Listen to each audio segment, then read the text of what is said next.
नमस्कार। देवरिया की आवाज रेडियो केसरी से प्रस्तुत है स्थानीय हालचाल।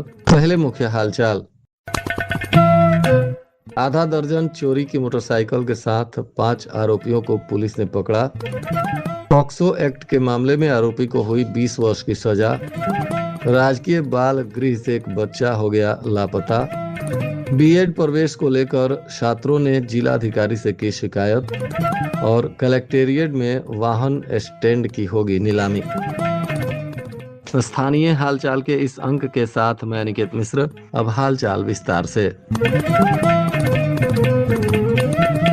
पुलिस ने मुखबिर की सूचना पर रात में कसिया ढाला माल गोदाम के पास छापेमारी करते हुए चोरी की आधा दर्जन मोटरसाइकिल सहित एक अभियुक्तों के साथ 4 विधि विरुद्ध बालकों को गिरफ्तार किया और अभियोग पंजीकृत कर नियमानुसार अग्रिम विधिक कार्रवाई की जा रही है। राजकीय बाल गृह बालक से पढ़ाई करने के लिए राजकीय इंटर कॉलेज गया एक बच्चा संदिग्ध परिस्थितियों में लापता हो गया है। बाल गृह प्रशासन की शिकायत पर कोतवाली पुलिस ने अपहरण का मुकदमा दर्ज कर बच्चे की तलाश शुरू कर दी है। पुलिस आसपास के क्षेत्रों में और सीसीटीवी फुटेज के आधार पर भी जांच कर रही है। बताया जा रहा है कि राजकीय बाल गृह के अधीक्षक ने सदर कोतवाली में शिकायत दर्ज कराई है, जिसमें बताया कि खुशबुद्दीन पुत्र स्वर्गीय नईम को 21 जुलाई की सुबह होमगार्ड मुकेश कुमार के साथ राजकीय इंटर कॉलेज भेजा गया था। होमगार्ड ने बताया कि लंच तक बालक स्कूल में ही था। दोपहर लगभग 12:15 पर छुट्टी होने पर जब वह कक्षा से बाहर नहीं आया तो उसकी तलाश शुरू की गई। स्कूल परिसर और आसपास के क्षेत्रों में काफी देर तक तलाश करने के बावजूद भी बच्चे का कोई सुराग नहीं मिला। अब पुलिस इसमें अपहरण की प्राथमिकी दर्ज कर जांच पड़ताल कर रही है। ऑपरेशन कन्विक्शन के तहत पुलिस की प्रभावी पैरवी के वजह से मोइल थाने में पंजीकृत एक पॉक्सो एक्ट के मामले में न्यायालय ने अभियुक्त शैलेंद्र चौहान पुत्र महेंद्र चौहान साकिन बकुची थाना मोइल जनपद देवरिया को 20 वर्ष सश्रम कारावास की सजा सुनाई और कुल 10,000 रुपए के अर्थदंड से दंडित किया है। इसमें विशेष लोक अभियोजक बिपिन बिहारी मिश्रा और कोर्ट मुहर्रिर मदालसा सिंह सहित तमाम पदाधिकारियों का सराहनीय योगदान रहा है। बताया जा रहा है कि यह मामला 2015 में दर्ज हुआ था, जिसमें 341 2015 केस नंबर था और इसी मामले में पॉक्सो एक्ट में आरोपी को सजा हुई है। देवरिया के बीआरडी पीजी कॉलेज में बीएड सत्र 2026 के प्रवेश को लेकर विवाद खड़ा हो गया है। छात्रों ने कॉलेज प्रशासन पर अतिरिक्त शुल्क वसूलने का आरोप लगाते हुए शुक्रवार शाम डीएम को शिकायती पत्र दिया। छात्रों ने डीएम से इस कथित अवैध वसूली पर तत्काल रोक लगाने और प्रवेश प्रक्रिया को बाधित न होने देने की मांग की है। छात्रों ने बताया कि उन्होंने यूपी बीएड संयुक्त प्रवेश परीक्षा की काउंसलिंग प्रक्रिया के तहत निर्धारित शुल्क ऑनलाइन जमा कर दिया है। इसमें काउंसलिंग और कॉलेज शुल्क दोनों शामिल हैं। छात्रों का आरोप है कि इसके बावजूद कॉलेज प्रशासन बीएड विभाग और अकाउंट्स सेक्शन प्रत्येक छात्र से 5,250 रुपए अतिरिक्त जमा करने का दबाव बना रहे हैं। कलेक्टेरिएट परिसर में वित्तीय वर्ष 2026-27 को लेकर 1 अगस्त से 31 मार्च 2027 तक के लिए वाहन स्टैंड तथा परिसर में संचालित ठेला खोमचा एवं अन्य दुकानों की नीलामी 28 जुलाई 2026 को अपराह्न 3 बजे अपर जिलाधिकारी प्रशासन के कार्यालय कक्ष में गठित की गई है। इसके लिए नीलामी समिति का गठन किया गया है और यही टीम इस नीलामी को कराएगी। यह जानकारी अपर जिलाधिकारी प्रशासन प्रेम नारायण सिंह ने देते हुए बताया कि इच्छुक व्यक्ति निर्धारित तिथि एवं समय पर उपस्थित होकर नीलामी प्रक्रिया में प्रतिभाग कर सकते हैं। नीलामी की शर्तों से संबंधित विस्तृत जानकारी कार्यावधि के दौरान नाजिर सदर कलेक्टेरिएट से प्राप्त की जा सकती है। विकासखंड तरकुलवा की ग्राम पंचायत कोनवलिया भरत राय निवासी मेनका देवी के परिवार के लिए प्रधानमंत्री आवास योजना ग्रामीण नई उम्मीद लेकर आई है। जर्जर झोपड़ी में रहने को मजबूर यह परिवार अब अपने पक्के मकान में सुरक्षित और सम्मानजनक जीवन जी रहा है। मेनका देवी ने बताया कि वह अपने पति, 2 पुत्र, 1 पुत्री तथा बुजुर्ग ससुर के साथ कच्ची झोपड़ी में रहती थी। बरसात के दिनों में छत टपकने से पूरे परिवार को भारी परेशानी होता था। इस योजना का लाभ मिला। उन्हें 3 किस्तों में कुल 1,20,000 रुपए की सहायता राशि मिली। उन्होंने बताया कि आवास निर्माण के दौरान स्वयं मजदूरी भी की। इसके लिए मनरेगा के तहत 19,170 रुपए का अतिरिक्त भुगतान भी मिला। आवास पूर्ण होने के बाद अब उनका परिवार सुरक्षित पक्के मकान में रह रहा है। साथ ही शौचालय, विद्युत कनेक्शन और गैस सुविधा भी उन्हें दी गई है। जनपद की पुलिस ने शांति एवं कानून व्यवस्था को ध्यान में रखते हुए सुरौली से 2, खामपार से 8, सलेमपुर से 2, भाटपा रानी से 1 और रामपुर कारखाना थाना से 5 तथा कुकुंदू और कोतवाली थाने से 1-1 तथा मदनपुर से 5 और रुद्रपुर से 3 व्यक्तियों के विरुद्ध निरोधात्मक कार्रवाई की है। पुलिस अधीक्षक के निर्देश पर इन आरोपियों के विरुद्ध यह निरोधात्मक कार्रवाई की गई है। इधर महुआडीह थाना की पुलिस ने चोरी के एक मामले में 2 आरोपियों को गिरफ्तार किया है। इनके पास से चोरी के सामान भी मिले हैं, साथ ही इन पर आर्म्स एक्ट की भी कार्रवाई की जा रही है।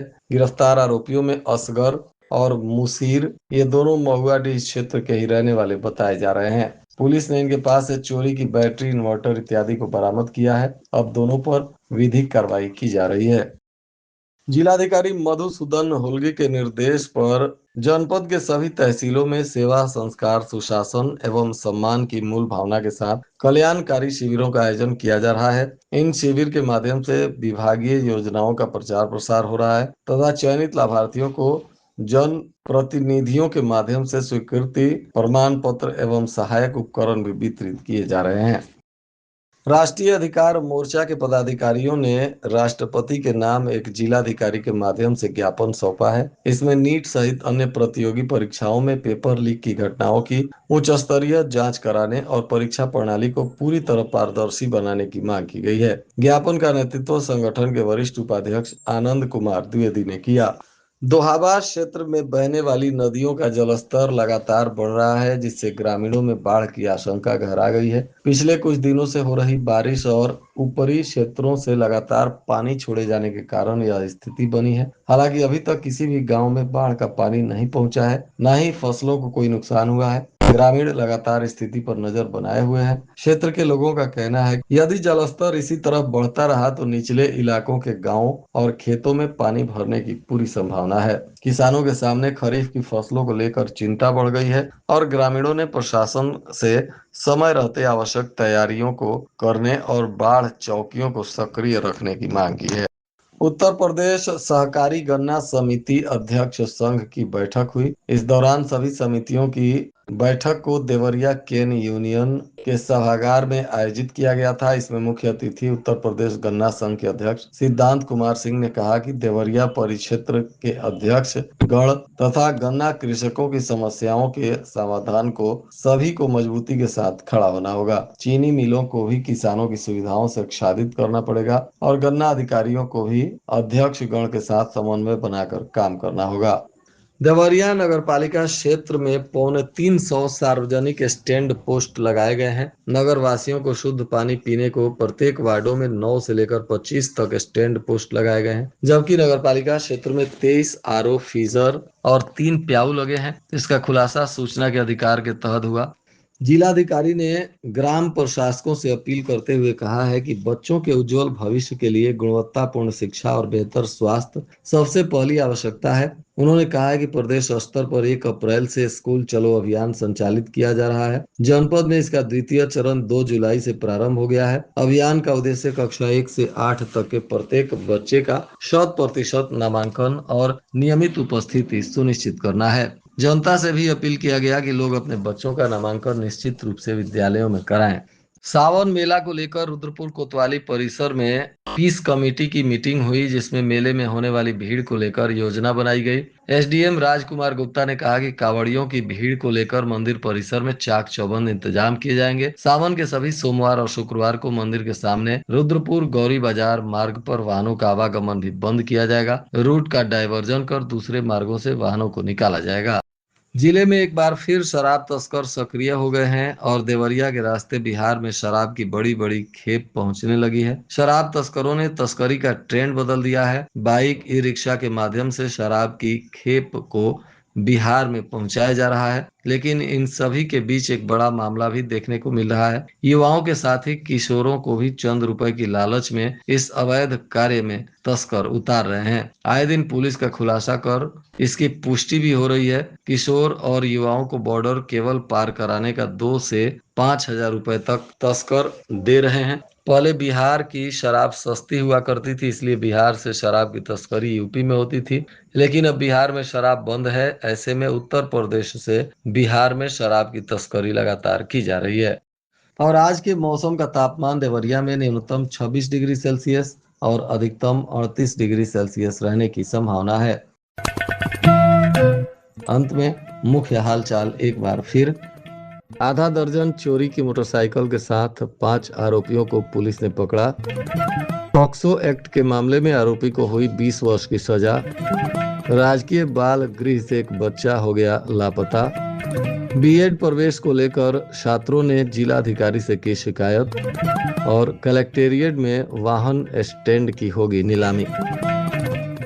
इसके साथ ही रेडियो केसरी से प्रसारित स्थानीय हालचाल का यह अंक समाप्त हुआ। नमस्कार।